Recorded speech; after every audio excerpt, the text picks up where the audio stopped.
പുതിയൊരു അപ്പാർട്ട്മെന്റ് എടുത്ത് അതിലേക്ക് മാറാൻ ഒരുങ്ങുകയാണ് വൈജയും മകളും മകനും കൂടി. ഈ സമയത്ത് തൻ്റെ സാധനങ്ങൾ എടുക്കാനായിട്ട് വൈജ കടപ്പാട്ടൂരേക്ക് വരുന്നുണ്ട്. അവിടെ വന്നതിന് ശേഷം അവൾ തൻ്റെ തുണിയും സാധനങ്ങളെല്ലാം പറക്കി ഒതുക്കി വെച്ചുകൊണ്ടിരിക്കുകയാണ്. വൈജ വന്നത് കണ്ട് ആകെപ്പാട് ഞെട്ടി നിൽക്കുകയാണ് അലീന.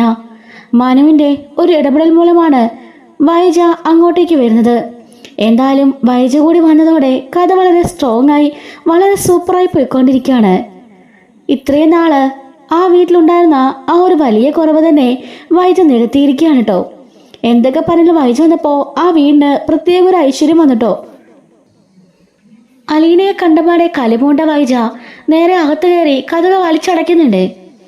അതിനുശേഷം അലീന ചായയുമായിട്ട് മുറിയിലേക്ക് പോകാൻ പോകുമ്പോൾ കൃഷ്ണ ചോദിക്കുകയാണ്, അല്ല ചേച്ചി, ചേച്ചിക്ക് വേറെ പണിയൊന്നുമില്ലേ? രോഹിത്തേട്ടൻ്റെ മുറിയിലേക്ക് പോയതുപോലെ തന്നെയായിരിക്കും ഇവിടുത്തെ അവസ്ഥ. എന്തിനാ വെറുതെ ചേച്ചി എങ്ങനെ ഇടുന്ന നാണം കിടുന്നത്? അല്ല ആൻറ്റി കുറേ ദിവസം കൂടി വന്നതല്ലേ. സോറി മാഡം, മാഡത്തിന് ഒരു ഗ്ലാസ് ചായ കൊടുത്താലോ? എൻ്റെ പൊന്നി ചേച്ചി, ചേച്ചിക്ക് വേറെ പണിയൊന്നുമില്ലേ? ഇങ്ങിതാ ഞാൻ അങ്ങോട്ട് കൊടുക്കാം എന്നും പറഞ്ഞുകൊണ്ട് കൃഷ്ണ ചായ വാങ്ങിക്കുകയാണ്. പോയി ഡോറിൽ മുട്ടുമ്പോൾ വൈജ കഥ തുറക്കുന്നുണ്ട്. അമ്മേ ചായ. എന്താടി ഇവിടെ സെർവൻ്റ് ഇല്ലേ കൊണ്ടുതരാനായിട്ട്? നീയോ ഉള്ള കൊണ്ടുതരാൻ? ആ ബെസ്റ്റ്. ചേച്ചി കൊണ്ടുവന്നാ അമ്മയ്ക്ക് ഇഷ്ടപ്പെടില്ലെന്നോർത്താ ഞാൻ കൊണ്ടുവന്നത്. ഇത് ചേച്ചി എന്നോട് ചായ. ചേച്ചിയോ? എടി സെർവന്റിനെ ഒന്നും ഇങ്ങനെ തലേ കയറ്റി വെക്കരുത്. അവൾ ഈ വീട്ടിലെ വേലക്കാരിയാ. അമ്മേ അച്ഛൻ പറഞ്ഞത് അമ്മ മറന്നുപോയോ? അച്ഛൻ്റെ മകളാ അലീന ചേച്ചി. അപ്പൊ പിന്നെ എങ്ങനെ സെർവൻ്റായിട്ട് കരുതും? എനിക്കിവളെ എന്ന സെർവൻ്റ് തന്നെയാ. അല്ല അമ്മ എൻ്റെ ഡ്രസ്സൊക്കെ അടുക്കി പറക്കുന്നത്? ഞാൻ എന്തായാലും ഇവിടെ നിന്ന് പോകാൻ തീരുമാനിച്ചതാ. അതുകൊണ്ട് ഇതെല്ലാം ഒതുക്കി പറക്കി വെക്ക. അമ്മേ എന്താ അമ്മ ഇത്? ദയവ് ചെയ്ത് അമ്മ മാറി താമസിക്കരുത്. അതൊരിക്കലും ചെയ്യരുതമ്മേ. അമ്മയ്ക്ക് എന്നെ വേണ്ടേ? അച്ഛനെ വേണ്ടേ? ഞങ്ങളെ ആരെ വേണ്ടേ? അമ്മയുടെ പിടിവാശി മാത്രം മതിയോ? ഇപ്പറഞ്ഞ എന്നെ നിങ്ങൾക്ക് ആർക്കും വേണ്ടല്ലോ. വേണമായിരുന്നെങ്കിൽ ഇങ്ങനെയൊക്കെ ചെയ്യാമായിരുന്നോ? നിങ്ങളൊന്ന് ആലോചിച്ച് നോക്കിക്കേ. ഇത്രയും ദിവസം ഞാൻ ഹോസ്പിറ്റലിൽ കിടന്നു. ഒരു ദിവസമെങ്കിലും നിങ്ങൾ ആരെങ്കിലും വന്ന് എനിക്ക് കൂട്ടിരുന്നോ? ഇല്ലല്ലോ. അത് മാത്രമല്ല, ഒരു ദിവസം 2-3 ദിവസം കൂടുമ്പോഴല്ലേ നിങ്ങൾ എന്നെ വിളിച്ച് കാര്യങ്ങളൊന്ന് അന്വേഷിക്കുന്നത് പോലും. അത് മാത്രമല്ല, ഈ അലീനനെ ഇവിടുന്ന് പുറത്താക്കാൻ ഞാൻ എന്തോരം പറഞ്ഞതാ. ആരെങ്കിലും കേട്ടോ? നീയും നിന്റെ അച്ഛൻ്റെ കൂടെയല്ലേ? അതുകൊണ്ട് എനിക്കിവിടെ ഇപ്പോൾ യാതൊരു വിലയില്ല. ഇതേ നിന്റെ അച്ഛൻ ബാലേന്ദ്രൻ്റെ വീടാണ്. ഇങ്ങോട്ടേക്ക് അതുകൊണ്ട് വരാൻ എനിക്ക് തീരെ താല്പര്യമില്ല. ഞാനിവിടുന്ന് എത്രയും പെട്ടെന്ന് പോകും എന്ന് വായിച്ച് പറയുന്നുണ്ട്. സാരികളെല്ലാം അടുക്കുന്നതിനിടയിൽ വൈജയുടെ സാരികളിൽ നിന്നും ഒരു ഫോട്ടോ താഴെ വീണ് കിടക്കാണ്. ചായ അവൾക്ക് കൊടുത്തതിന് ശേഷം കൃഷ്ണമോള് ആ ഫോട്ടോ എടുക്കുന്നുണ്ട്. ആ ഫോട്ടോ നോക്കിയിട്ട് കൃഷ്ണ ചോദിക്കുകയാണ്, അല്ലമ്മേ അമ്മയുടെ കൂടെ നിൽക്കുന്ന ഈ അങ്കിൾ ആരാ? അത് കേട്ട് വൈജ ഞെട്ടി ചാടി എഴുന്നേൽക്കുന്നുണ്ട്. ആ ഫോട്ടോ പിടിച്ചു മേടിക്കുകയാണ്.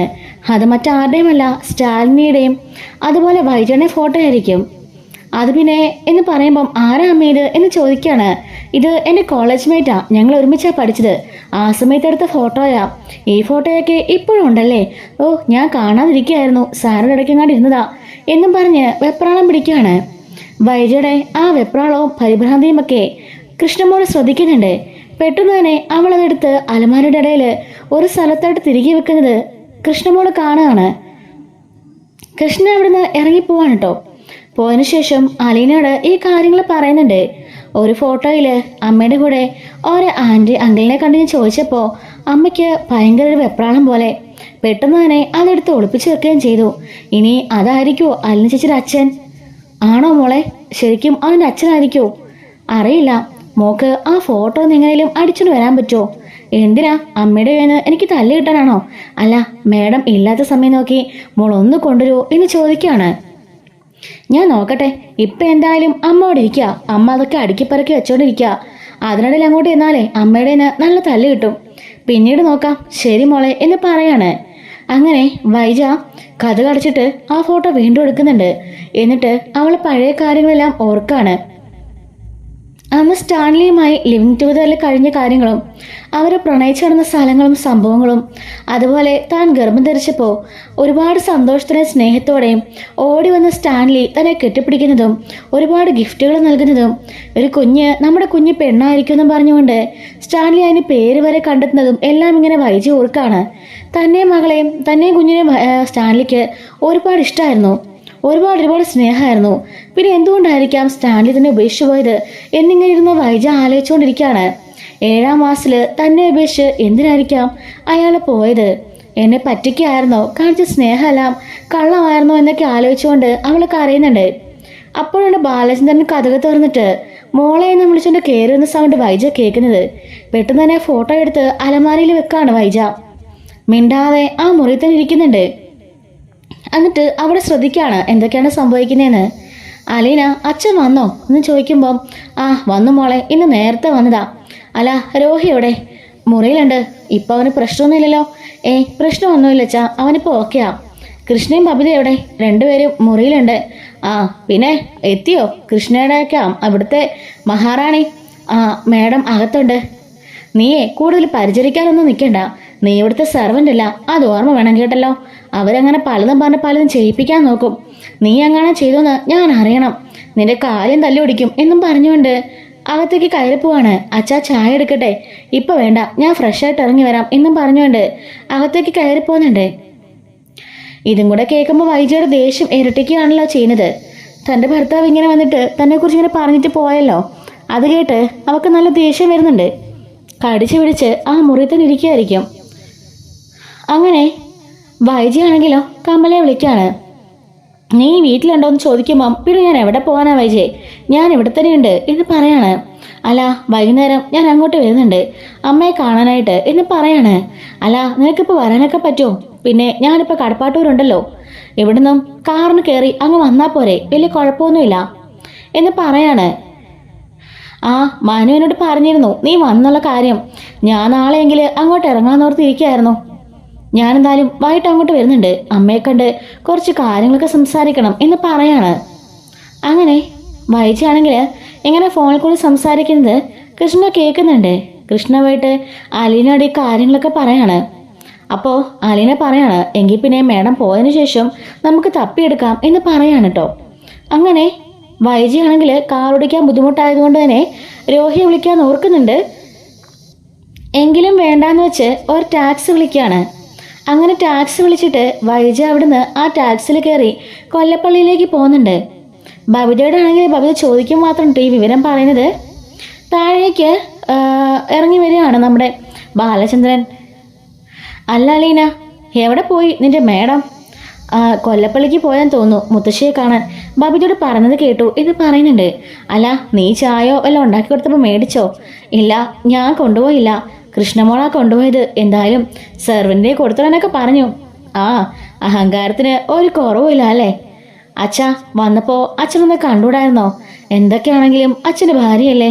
ഇത്ര അസുഖമൊക്കെ കഴിഞ്ഞിട്ട് വീട്ടിലേക്ക് തിരികെ വന്നതല്ലേ? അപ്പോൾ ഈ ഒരു ദേഷ്യത്തിൻ്റെ ആവശ്യമുണ്ടോ? അച്ഛൻ ഒന്ന് പോയി കണ്ടുകൂടായിരുന്നോ? അലീന, എല്ലാ കാര്യങ്ങളും നിനക്കറിയാലോ. ഞാനും ഒരു മനുഷ്യൻ തന്നെയാ. അവളുടെ ചതിയൊന്നും അത്ര പെട്ടെന്ന് എനിക്ക് മറക്കാനാവില്ല. അതുകൊണ്ട് അതിനെക്കുറിച്ച് സംസാരിക്കണ്ട, എനിക്ക് കേൾക്കുകയും വേണ്ട എന്ന് പറയുന്നുണ്ട്. എന്നിട്ട് ബാലൻ പറയുന്നുണ്ട്, അല്ല നീ ഒന്ന് ആലോചിച്ച് നോക്ക്, 10-21 വർഷം എന്നെ ചതിച്ചത് അവരെല്ലാം കൂടി.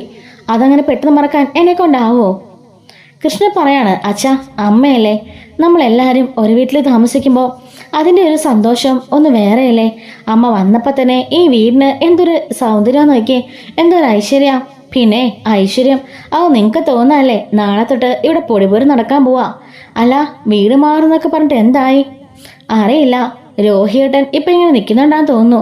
ഡിലേ ആവുന്നത്, ഡ്രസ്സൊക്കെ എടുത്ത് വെക്കുന്നതൊക്കെ കണ്ടു, പോകണമെന്ന് തോന്നുന്നു എന്ന് പറയാണ്. ആലീന പറയുന്നുണ്ട്, അച്ഛാ വേറൊന്നുമല്ല, ഇപ്പോൾ അമ്മയുടെ മനസ്സിൽ അച്ഛന് സത്യങ്ങളിൽ അറിയുന്നുള്ള കാര്യം അറിയില്ലല്ലോ. അങ്ങനെ നോക്കുമ്പം എന്നോടുള്ള സ്നേഹം കൊണ്ടാണ് അച്ഛൻ ഇങ്ങനെയൊക്കെ കാണിക്കുന്നതല്ലേ അമ്മ കരുതുന്നത്. അമ്മയോടുള്ള വെറുപ്പം ദേഷ്യം അതുകൊണ്ടാണെന്ന് കരുതിക്കൊണ്ടല്ലേ അമ്മ ഇത്രയും തിരിച്ചു കാണിക്കുന്നേ. അല്ലാതെ സത്യങ്ങളൊന്നും അമ്മയ്ക്ക് അറിയില്ലല്ലോ അച്ഛാ. അങ്ങനെ നോക്കുമ്പം അമ്മ തെറ്റിദ്ധരിച്ചിരിക്കുകയല്ലേ. അതൊന്നും സാരയില്ല, അവൾ കുറേ വർഷം കൊണ്ട് എന്നെ ചതിക്കുന്നതിന് ഇങ്ങനെയെങ്കിലും ഒരു ശിക്ഷ ഞാൻ കൊടുക്കണ്ടേ അലീന? അല്ലെങ്കിലേ ഞാൻ വെറും പൊട്ടനായി പോവും എന്ന് പറഞ്ഞുകൊണ്ടിരിക്കുകയാണ് മൂവരും കൂടി. ഇതേ സമയം തന്നെ കൊല്ലപ്പള്ളിക്കോട്ട് വൈജ ചെല്ലുന്നുണ്ട്. വൈജനെ കാത്തു നിൽക്കുകയായിരിക്കും കമല. വൈജ പിടിച്ച് പതിയെ ഇറങ്ങി അങ്ങോട്ടേക്ക് കയറി ചെല്ലുന്നുണ്ട്. കമലയുടെ മുഖത്ത് ആകപ്പാടെ കടന്നല കുത്തിയതുപോലെ തന്നെയുണ്ട്. അങ്ങോട്ട് എന്നിട്ട്, എന്താടി കമലെ നിന്റെ മുഖത്താകപ്പാടെ കടന്നല കുത്തിയതുപോലെ ഉണ്ടല്ലോ എന്ന് ചോദിക്കുകയാണ്. സോറി, ഏട്ടത്തിനെ വിളിച്ചാട്ടോ ചോദിക്കുന്നത്. അപ്പോഴേക്കും അകത്തേക്ക് കയറി വാ എന്ന് കമല പറയാണ്. അകത്ത് കയറിയ പാടെ ഞാനെങ്കിൽ അമ്മയൊന്ന് കണ്ടിട്ട് വരാം എന്നും പറഞ്ഞുകൊണ്ട് പോകാൻ തുടങ്ങുമ്പോൾ നീ അവിടെ നിൽക്ക്, എനിക്കൊരു കാര്യം സംസാരിക്കാനുണ്ട് എന്ന് കമല പറയുന്നുണ്ട്. എങ്കിലും കൊള്ളാൻ വൈജേ, നിന്റെ മകനും എൻ്റെ മകനും ഒരേ തെറ്റ് ചെയ്തത്, എന്നിട്ട് രോഹിയെ മാത്രം അവൾ പോയി രക്ഷപ്പെടുത്തിയല്ലോ. ആ അലീന, എന്താ എടുത്തി പറയുന്നേ? എല്ലാവരും പറയുന്നു അലീന രക്ഷപ്പെടുത്തി, അല്ല ഭയങ്കര സംഭവമാണ്. അവൾ എന്ത് ചെയ്തെന്നോ പറയുന്നത്? അവളൊന്നുമല്ല എന്നെ മോനെ രക്ഷപ്പെടുത്തിയത്. അവൻ തെറ്റ് ചെയ്തില്ല, അതുകൊണ്ട് രക്ഷപ്പെട്ടു. അങ്ങനെയൊന്നും അല്ല. ആ ശരണേനെ ആ കോളനിയിൽ പോയി കണ്ട വീഡിയോ ഒക്കെ നീ കണ്ടിരുന്നോ? മണ്ണെണ്ണ ഒഴിച്ച് അവർ കത്തിക്കാൻ പോയായിരുന്നു. ആ അവസ്ഥയിൽ പോയിട്ട് അവൾ ശരണയെ സംസാരിപ്പിച്ച ആ രീതിക്ക് ആക്കി എടുത്തതൊക്കെ എനിക്കൊക്കെ എല്ലാവർക്കും സത്യം അറിയാം. അതുകൊണ്ട് നീ അങ്ങനെ കള്ളമൊന്നും പറയണ്ട. എൻ്റെ പൊന്നേടത്തി, എനിക്കൊന്നും അറിയില്ല. ഹോസ്പിറ്റലിൽ ഞാൻ കിടന്ന അവസ്ഥ എങ്ങനെയായിരുന്നു എന്ന് ഏടത്തിക്ക് അറിയാമല്ലോ. പിന്നെ ഇവളാണ് എൻ്റെ മകനെ രക്ഷപ്പെടുത്തിയെന്ന് പറഞ്ഞാൽ ഞാൻ വിശ്വസിക്കില്ല. അവക്ക് എങ്ങനെയെങ്കിലും എൻ്റെ കുടുംബത്തെ ദ്രോഹിക്കണമെന്നല്ലേ ഉള്ളൂ, അല്ലാതെ അവനെ രക്ഷപ്പെടുത്തുമെന്ന് എനിക്ക് യാതൊരു ഉറപ്പുമില്ല. അതൊക്കെ നിന്റെ വെറും ഉറപ്പ് മാത്രമാ. ശരിക്കും സംഭവിച്ചിരിക്കുന്നത് അങ്ങനെ തന്നെയാ. അലീനെ കാരണമാണ് രോഹിത് ഇറങ്ങിയിരിക്കുന്നത്. എൻ്റെ മകനെ കൂടി ഒന്ന് പരിഗണിക്കാൻ ഞാൻ ആവെന്ന് പറഞ്ഞതാ.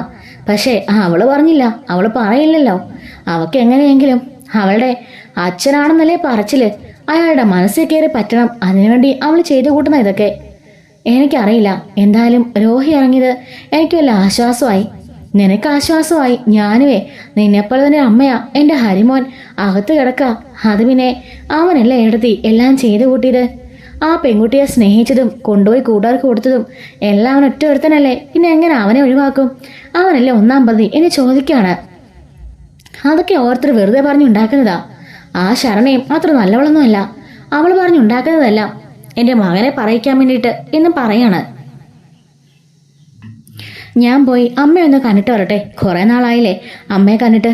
ഇത്രയും പേരുണ്ടായിട്ട് ആരെങ്കിലും അമ്മയെന്ന് കൊണ്ട് കാണിക്കാനെങ്കിലും തോന്നിയോ? എന്തിനാ എന്നോട് പറയുന്നേ? ഇവിടെ 3 ആൺമക്കളുണ്ടായിരുന്നല്ലോ, ആർക്കെങ്കിലും കാണിക്കാമല്ലോ. അത് മാത്രമല്ല, ഇവിടെ കേസിന്റെ പുറകെ നടക്കോ അതോ നിന്നെ കാണിക്കാൻ വരുമോ? അല്ല, നിന്റെ ഡിവോഴ്സിന്റെ കാര്യമൊക്കെ എങ്ങനായി? അതൊക്കെ അങ്ങനെ ഇരിക്കുന്നു. ഞാൻ വന്നപാടെ അലീനെ പറഞ്ഞുവിടുന്ന ഞാൻ കരുതിയത്. ബാലന് അതിലൊരു മാറ്റവും ഇല്ല. അലീനെന്ന് വെച്ചാല് അയാൾക്ക് ജീവനാ. ആ വീട്ടിലെ എല്ലാ കാര്യങ്ങളും ഇപ്പൊ നോക്കുന്നത് അലീനയാ. എൻ്റെ മക്കളുടെ കാര്യം, എൻ്റെ വീട്ടിലെ കാര്യം, എൻ്റെ ഭർത്താവിൻ്റെ കാര്യം എല്ലാം അവളുടെ കൺട്രോളിലാ. അത് കണ്ടപ്പോ ഞാൻ അങ്ങോട്ട് കയറി ചെന്നപ്പോ വേറെ ഏതോ വീട്ടിൽ നിന്ന് ഒരു ഗസ്റ്റായിട്ട് കയറി ചെന്നത് പോലെയാ എനിക്ക് തോന്നുന്നത്. അത്രയ്ക്ക് മാനസികമായി ഞാൻ തകർന്നു പോയി. എൻ്റെ സ്വന്തം വീടല്ലേ അത്. ഇപ്പം അത് മറ്റാരോ കൈവശപ്പെടുത്തിയിരിക്കുക. ആ അവസ്ഥ എടുത്തുനിന്ന് ആലോചിച്ച് നോക്കിയേ. എടുത്ത് വന്നു കയറുമ്പം വേറെടുത്ത് ഈ വീട്ടില് എടുത്തിട്ട് ഭർത്താവിനെയും മക്കളെയും ഭരിക്കാനുണ്ടാവുക എന്ന് പറഞ്ഞത് എന്തൊരു അവസ്ഥയായിരിക്കും. ആ അവസ്ഥയിലാ ഞാനിപ്പോ. അങ്ങനെ അവളെ ഞാൻ വെറുതെ വിടില്ല. ഞാൻ എന്തായാലും ഡിവോഴ്സിന് അപ്ലൈ ചെയ്യാൻ പോവാ. ദേ വൈജയ്, എടുത്തു ചാടി മണ്ടത്തരം കാണിക്കരുത്. നീ ഡിവോഴ്സ് ചെയ്തിട്ട് പോയാൽ അവർക്ക് എന്ത് പോയി? ബാലേന്ദ്രൻ എന്ത് പോയി? ഒന്നും പോകാനില്ല. നിനക്കും നിന്റെ മക്കൾക്കേ പോകാനുള്ളൂ. അത് നീ ഓർത്തോണം. കാരണം ഡിവോഴ്സ് ആയാല് നീ അങ്ങ് പോകും. പിന്നെ അവിടെ ആരാ ഭരിക്കാൻ പോകുന്നത്? അലീന. പിന്നെ അത് അലീനയുടെ സാമ്രാജ്യമായിരിക്കും. നീ അത് ഓർക്കണം. നിന്റെ ഇപ്പൊ ഒരു മോളെ അങ്ങോട്ട് ചായുള്ളൂ. നാളെ 2 മക്കളും കൂടി അങ്ങോട്ട് ചായും.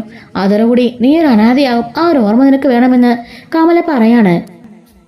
ഞാൻ പോയി അമ്മയെ കണ്ടു വരാം എന്ന് പറഞ്ഞുകൊണ്ട് വൈജ അകത്തേക്ക് ചെല്ലാണ്. അകത്തേക്ക് ചെന്നപാടെ വൈജയെ കണ്ടപാടെ മുത്തശ്ശി പൊട്ടിക്കരയുന്നുണ്ട്. മോളെ, നിനക്ക് എങ്ങനെയുണ്ട് എന്ന് ചോദിക്കാണ്. എങ്ങനെയുണ്ടെന്ന് അമ്മയ്ക്ക് കാണാമല്ലോ. നിന്നെ ഒന്ന് കാണാനായിട്ട് ഞാൻ കൊതിച്ചിരിക്കുകയായിരുന്നു. എല്ലാവരോടും ഞാൻ കേണ് പറഞ്ഞു എന്നെ ഒന്ന് കൊണ്ടുപോകാൻ. ആർക്കും ഒരു മൈൻഡും ഇല്ല. ഈ വീടിനകത്തെ ഒരു തടങ്കലിനകത്ത് കിടക്കുന്ന പോലെയാ എൻ്റെ അവസ്ഥ. ഇപ്പൊ ഹരി ജയിലിൽ കിടക്കുന്ന പോലെയാണ് ഞാനും. ഒന്നും മിണ്ടാനോ പറയാനോ പോലും ആരുമില്ല. മനു എറണാകുളത്തുനിന്ന് വരണം ഈ റൂമിൽ ഒരു കാലൊച്ച കേൾക്കാനായിട്ട്. കമല വരും. 3 നേരം ഫുഡും കൊണ്ട് ഒരു പട്ടിക്ക് കൊടുക്കുന്ന പോലെ കൊടുത്തിട്ട് അങ്ങ് പോകും. അല്ലാതെ ഒരു വാക്ക് പോലും എന്നോട് സംസാരിക്കാറില്ല. എന്തൊക്കെയോ ബഹളവും ഒച്ചപ്പാടും എല്ലാം ഞാൻ കേൾക്കുന്നുണ്ട്. പക്ഷെ എന്ത് ചെയ്യാനാ? നീ നേരെയായോ? നീ നടന്നോ? ഒന്നും അറിയില്ല. ഒരു വീഡിയോ കോളെങ്കിലും നിനക്കെന്നെ വിളിച്ചിടായിരുന്നോ എന്ന് ചോദിക്കാണ്. പിന്നെ ഈ അവസ്ഥയിൽ ഞാൻ വീഡിയോ കോൾ വിളിക്കാൻ പോവല്ലേ? അല്ല, നീ ഇപ്പോൾ അവിടെ വന്നല്ലേ ബാലൻ്റെ വീട്ടിൽ? ആ എത്തി.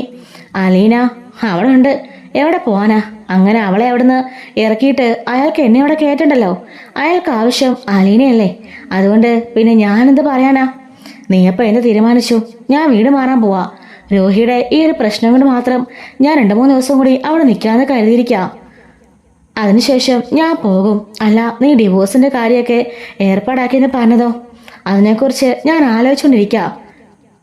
അയാൾ അങ്ങനെ കണ്ട പെണ്ണുങ്ങളോട് ജീവിക്കുമ്പോൾ ഞാൻ എങ്ങനാമേ ആ വീട്ടിൽ കഴിയാ? എനിക്കെന്താ അത്രയ്ക്ക് ആത്മാഭിമാനം ഇല്ലേ എന്ന് ചോദിക്കാണ്.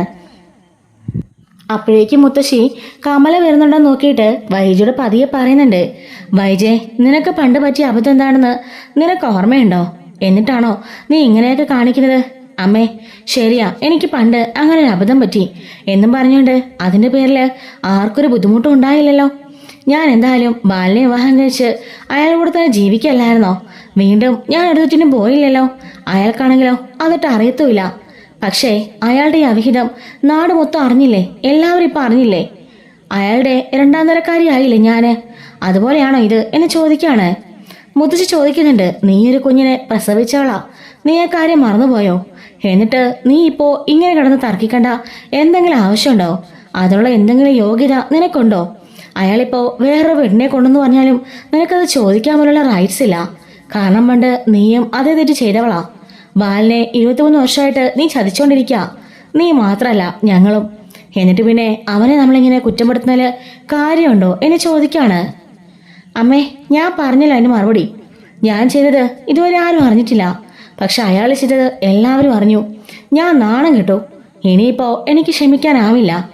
ഞാൻ ചെയ്ത തെറ്റ് അയാൾ അറിയുമ്പോൾ അറിയട്ടെ, അല്ലാതെ ഞാൻ എന്തായാലും വിട്ടുകൊടുക്കാൻ തീരുമാനിച്ചിട്ടില്ല എന്ന് പറയാണ്.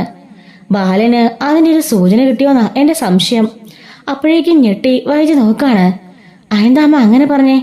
അല്ല, നീ നാലേശ് നോക്കിയേ, കുറച്ചാൾ മുമ്പ് പെട്ടെന്ന് അയാൾ ഒരു ദിവസം നീലഗിരിക്ക് പോയില്ലേ? എന്തിനായിരിക്കും അങ്ങോട്ടേക്ക് പോയത്? അതിനുശേഷമാണ് അന്ന് ബാലൻ ആകെപ്പാട് പ്രശ്നത്തിലായത്. അറ്റാക്ക് ഉണ്ടാകുന്നതും അങ്ങനെയാ. പിന്നീടാണ് നിന്നോട് ദേഷ്യം കാട്ടി തുടങ്ങിയതും. അമ്മേ, അതൊന്നും അല്ല സംഭവം. അവളുണ്ടല്ലോ, ആ നശിച്ചവൾ അലീന, അവിടെ ഒന്ന് കയറിയ പിന്നെയാ അങ്ങനെ അറ്റാക്കും യാത്രയും എന്നോടുള്ള ദേഷ്യവും എല്ലാം. അല്ലാതെ എൻ്റെ പിന്നിലെ വേറെ കഥയൊന്നുമില്ല. അമ്മ എഴുതാപ്പുറൊന്നും വായിക്കണ്ട, അയാളൊന്നും അറിഞ്ഞിട്ടില്ല. ഇന്ന് സാരിക്കടന്നും സ്റ്റാലിൻ്റെ ഫോട്ടോ ഞാൻ കണ്ടു. അത് കണ്ടപ്പോൾ ഞാനൊന്ന് അടിമുടി വിറച്ചു പോയി എന്ന് പറയാണ്. സ്റ്റാലിയുടെ ഫോട്ടോയോ? ആ, പണ്ടത്തെ ഏതൊരു ഫോട്ടോയാ. സാരിക്കടയിൽ ഇരുന്നാ അടുക്കി പറക്കിയപ്പോൾ അത് കണ്ടു. കണ്ടപാടെ എൻ്റെ മനസ്സ് വല്ലാണ്ട് ബുദ്ധിമുട്ടിലായിപ്പോയി. അന്ന് അയാളിനെ ചതിക്കാതെ എൻ്റെ മകനെ എൻ്റെ കുഞ്ഞിനിട്ട് പോകാതിരിക്കായിരുന്നെങ്കിൽ ഇപ്പൊ ഞാനും അയാളും കുഞ്ഞുങ്ങളൊക്കെ ആയിട്ട് സന്തോഷമായിട്ട് ജീവിച്ചേനെ എന്ന് പറയാണ്. കൈ കിട്ടിയ ജീവിതത്തിന് എന്താ വെച്ച കുഴപ്പം? ബാലൻ നിന്നെ പൊന്നുപോലല്ലേ നോക്കിയത്? പിന്നെ എന്താ നിനക്ക് പ്രശ്നം? പ്രശ്നമൊന്നുമില്ല. ഇപ്പൊ അമ്മ കണ്ടല്ലോ, അയാൾക്ക് പണ്ട് ഒരു അവിഹിതം ഉണ്ടായിരുന്നു. ആ കൊച്ചിനെ കൊണ്ടൊന്ന് ഇപ്പൊ എൻ്റെ കൂടെ ജീവിക്ക. അതെന്താ ഒരു കുറ്റമല്ലേ എന്ന് ചോദിക്കാണ്. അതിനെ നീ കുറ്റമായിട്ടൊന്നും കാണാൻ നിൽക്കണ്ട. ഞാൻ പറഞ്ഞല്ലോ, നിന്റെ ഭാഗത്തും തെറ്റുണ്ടായിട്ടുണ്ട്. നീയും അതുപോലെ ബാലനും ചെയ്തത് ഒരേ തെറ്റ് തന്നെയാ. നിനക്ക് ക്ഷമിച്ചയാളുടെ കൂടെ മുമ്പോട്ട് പോകാന്നേ ഉള്ളൂ. എല്ലാം ക്ഷമിച്ച് സഹിച്ചു നീ മുമ്പോട്ട് പോ, അതാ നല്ലത്. അല്ലാതെ എല്ലാവരെയും പിണക്കിക്കൊണ്ട് എങ്ങനെ ജീവിക്കാൻ പറ്റുമോ? ഡിവോഴ്സ് ചെയ്താലും നഷ്ടം നിനക്ക് തന്നെയാ. അതുപോലെ തന്നെ വേറെന്ത് ചെയ്യാൻ പോയാലും ബബിതയുടെയും രോഹിത്തിൻ്റെയൊക്കെ സ്വഭാവം എന്താണെന്ന് നീ മനസ്സിലാക്കിയതല്ലേ? അവരെ കൊണ്ട് ഒറ്റയ്ക്ക് പോയാലേ അതൊന്നും ശരിയാവില്ല. ബാലിൻ്റെ കൈപ്പിടിയങ്ങളില്ലെങ്കിലേ അവർ പിന്നെ വഷളായിപ്പോവും. പിന്നെ ഇത്രയും കാലം ഉണ്ടായിട്ട് വലിയ കേമായിരുന്നു. അമ്മയുടെ സ്ഥാനത്ത് നിന്ന് നിനക്കും കുറെ ഉത്തരവാദിത്തങ്ങൾ ഉണ്ടായിരുന്നല്ലോ. നീ അതെന്തെങ്കിലും ചെയ്തോ? ഇല്ലല്ലോ. പിന്നെ നീ എന്തിനാ അവനെ കുറ്റം പറയുന്നത്? നിനക്ക് പറ്റാത്ത കാര്യം നീ ചെയ്തില്ല, അവനും നോക്കിയില്ല, അതേ ഉള്ളു കാര്യം. ഇനിയെങ്കിലും മക്കളെ നോക്കി രണ്ടുപേരും സന്തോഷമായിട്ട് ജീവിക്കാൻ നോക്ക്. അമ്മേ, എനിക്കും ആഗ്രഹമുണ്ട്. ഞാൻ പറഞ്ഞല്ലോ, അലീന ആ വീട്ടിൽ നിന്ന് ഇറങ്ങട്ടെ. ആ നിമിഷം എല്ലാം മറന്ന് ഡിവോഴ്സ് മറന്ന് സന്തോഷമായിട്ട് ഞാൻ ജീവിച്ചോളാം എൻ്റെ മക്കളുടെ കൂടെ. അല്ലാതെ ഒരിക്കലും അയാളുടെ കൂടെ ഞാൻ ജീവിക്കില്ല. ആ നഷ്ടയുടെ മോന്ത കണ്ട എനിക്ക് അതുപോലെ ദേഷ്യം വേറൊന്നുമില്ല എന്ന് പറയുമ്പോൾ കമല അങ്ങോട്ടേക്ക് ചായ കൊണ്ട് വരുന്നുണ്ട്. അങ്ങനെ ചായ കുടിക്കാണ്. കമല പറയുന്നുണ്ട്, അല്ല എങ്കിലും ഈ ബാലൻ എന്ത് ഭാവിച്ചാ ആ അലീനെ അവിടെ തന്നെ നിർത്തിയിരിക്കുന്നത്? അവളെ പറഞ്ഞു വിട്ടൂടെ? മുത്തശ്ശി ചോദിക്കാണ്. അല്ല കമലെ, അന്ന് അവൻ്റെ മകളാന്നല്ലേ പറഞ്ഞത്, പിന്നെ എങ്ങനെ അവൻ പറഞ്ഞു വിടും? കണ്ടോ, ഇതായി ഇവരെയൊക്കെ കുഴപ്പം. ശിവേട്ടനോടും രാജീവേട്ടനോടും പറഞ്ഞപ്പോഴും അവരും ഇങ്ങനെ തന്നെയാ പറയുന്നത്. ഗംഗേട്ടനും ഇങ്ങനെ തന്നെയാ പറഞ്ഞേ. അത് അയാളുടെ കുട്ടിയാണ്, അതുകൊണ്ട് പറഞ്ഞു വയ്ക്കാൻ പറ്റില്ല എന്ന്. ഇപ്പം ഞാൻ പറട്ടെ വൈജേ, ഇവരുടെ സ്ഥാനത്ത് നീയാണ് ഇതുപോലൊരു കൊച്ചിനെ പിഴച്ച് പ്രസവിച്ച് അവളെയും കൊണ്ട് വന്നിരുന്നെങ്കിൽ ബാലൻ സമ്മതിക്കുമായിരുന്നോ? അല്ല, നീ ഒന്ന് ആലോചിച്ച് നോക്ക് എന്ന് പറയുമ്പം മുത്തശ്ശിയും അവളും ഒന്ന് പേടിക്കുന്നുണ്ട്. അപ്പോൾ നമുക്കൊരു ന്യായം, അവർക്കൊരു ന്യായം. അവർ അംഗീകരിക്കായിരുന്നോ? ഇല്ലല്ലോ. നിന്നെ ഡിവോഴ്സ് ചെയ്തിട്ട് അയാൾ എപ്പോഴേ പോയേനെ. പക്ഷേ അയാൾ അങ്ങോട്ട് തെറ്റ് ചെയ്താലേ നമ്മൾ സമ്മതിക്കണം. അത് ആണും പെണ്ണും നമ്മൾ വ്യത്യാസം. ആണുങ്ങൾക്ക് എന്തും ആകാമല്ലോ, പെണ്ണുങ്ങൾക്ക് ആകാൻ പാടില്ലല്ലോ എന്നൊക്കെ പറഞ്ഞ് കമല ഒന്നുകൂടി അവിടെ എഴുതിയിലിരുന്ന് എണ്ണ വെച്ചുകൊണ്ടിരിക്കുകയാണ്. അമ്മേ എന്നാ ശരി, ഞാൻ പോവാ. നാളെ വരാം. നാളെ വരുമോ നീ? നാളെ വരാമേ. അവിടെ ഇരുന്നിട്ട് എനിക്കൊരു സമാധാനമില്ല. അവിടെ നിന്ന് പോണത് വരെ എനിക്ക് എങ്ങോട്ടെങ്കിലും മാറി നിന്നാൽ മതിയെന്നേ ഉള്ളൂ. അല്ല, നിനക്ക് ഫിസിയോതെറാപ്പിയൊക്കെ സ്റ്റാർട്ട് ചെയ്തോ? സ്റ്റാർട്ട് ചെയ്യണം. എല്ലാം അവിടെ പോയിട്ട് ചെയ്യാമെന്ന് കരുതിയിരിക്കാം. നിനക്കങ്ങനെ ഒത്തിരി യാത്ര ചെയ്യാൻ പറ്റില്ലല്ലോ. ഇല്ല, ഇവിടെ തന്നെ ഇപ്പോൾ ടാക്സി വിളിച്ചാൽ വന്നത്. നല്ല വേദനയുണ്ട്, പോയിട്ടൊന്ന് കിടക്കണം എന്ന് പറയാണ്. എങ്കിൽ നീ നാളെ വരാൻ നിൽക്കണ്ട. എന്തിനാ വെറുതെ ഇങ്ങോട്ടേക്ക് വന്ന് വെറുതെ വീണ്ടും കാലിനൊക്കെ വേദനയാക്കുന്നത്? ഞാൻ വേണേ അങ്ങോട്ട് വരാം. കമല ചോദിക്കാണ്. അല്ല, ആര് കൊണ്ടുവന്നോത്താ ഈ അങ്ങോട്ടെന്നൊക്കെ പറയുന്നത്?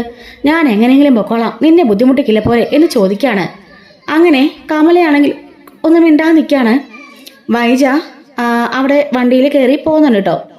അങ്ങനെ നേരെ ചെല്ലുന്നതിന് മുമ്പായിട്ട് നമ്മുടെ കൃഷ്ണമോള് പോയിട്ട് ആ ഫോട്ടോ അടിച്ചുകൊണ്ട് വരുന്നുണ്ട്. അങ്ങനെ കൊണ്ടുവന്ന് ആ ഫോട്ടോ അലീനയെ കാണിക്കാണ് കേട്ടോ. അങ്ങനെ കൃഷ്ണ ആ ഫോട്ടോ കൊണ്ടുവന്ന് നമ്മുടെ അലീനയുടെ കയ്യിൽ കൊടുക്കുന്നുണ്ട്. ആ ഫോട്ടോ കണ്ടപാടെ അലീനയുടെ കണ്ണ് നിറഞ്ഞ് ഒഴുകാണ് കേട്ടോ. ആ രണ്ടുപേരും നടുവിലായിട്ട് താൻ നിൽക്കുന്നത് പോലെ അലീനയ്ക്ക് തോന്നാണ്. എന്തേച്ചി കരയുന്നേ? അല്ല, ഇത് തന്നെ ആയിരിക്കില്ലേ എൻ്റെ അച്ഛൻ? പിന്നെ ഉറപ്പല്ലേ? അമ്മ കള്ളം പറഞ്ഞതാ. വേറെ ആളുടെ ഫോട്ടോ അമ്മ ഇങ്ങനെ സൂക്ഷിച്ചു വെക്കില്ലല്ലോ. അച്ഛൻ കാണാതെ സാരിക്കട വെച്ചിരിക്കായിരുന്നു. എന്തായാലും ഞാൻ നിന്നിപ്പോ അതിനിടെ കിടന്ന് കിട്ടിയതാ. അല്ല മാഡം, ഇതിപ്പോ അന്വേഷിക്കാതിരിക്കോ? അല്ലെങ്കിൽ ഇതെനിക്ക് എടുക്കായിരുന്നു? അതൊന്നും എനിക്കറിയില്ല. ഇനി അമ്മ അന്വേഷിക്കോ കണ്ടെത്തുമെന്നൊന്നും എനിക്ക് അറിഞ്ഞൂടാ. ഞാനിത് എടുത്തിട്ടുമില്ല, കണ്ടിട്ടുമില്ല എന്നും പറഞ്ഞ് കൃഷ്ണമോൾ പോകുന്നുണ്ട്. അലീനാണെങ്കിലോ ആ ഫോട്ടോ നെഞ്ചോട് ചേർത്ത് വെച്ച് വിതുമ്പി കരയാണ് കേട്ടോ. എന്നിട്ട് കൊണ്ടുപോയിട്ട് അവളുടെ മുറിയിൽ അവളുടെ ഡയറിക്കുള്ളിൽ ആ ഫോട്ടോ വെക്കുന്നുണ്ട്. അപ്പോഴേക്കും വന്ന് ഡോറിന്റെ ബെല്ലടിക്കാണ് വൈജ. വൈജയ്ക്ക് പോയി കഥ തുറന്നു കൊടുക്കുന്നത് അലീനയാണ് കേട്ടോ. അവളെ കണ്ടപാടെ ദേഷ്യം പിടിച്ചുകൊണ്ട് അകത്തേക്ക് കയറി പോവാണ് വൈജ. അതുകൊണ്ട് അലീന ഒന്നും മിണ്ടാതെ കതക് ലോക്ക് ചെയ്ത് അവളും നേരെ മുറിയിലേക്ക് പോകുന്നുണ്ട്. ഇതിന്റെ സെക്കൻഡ് പാർട്ട് അടുത്തൊരു വീഡിയോയിൽ അപ്ലോഡ് ചെയ്യാം കേട്ടോ. മിസ്സാവാതിരിക്കാൻ ചാനൽ മറക്കാതെ സബ്സ്ക്രൈബ് ചെയ്ത് സപ്പോർട്ട് ചെയ്യണേ. Thanks for watching.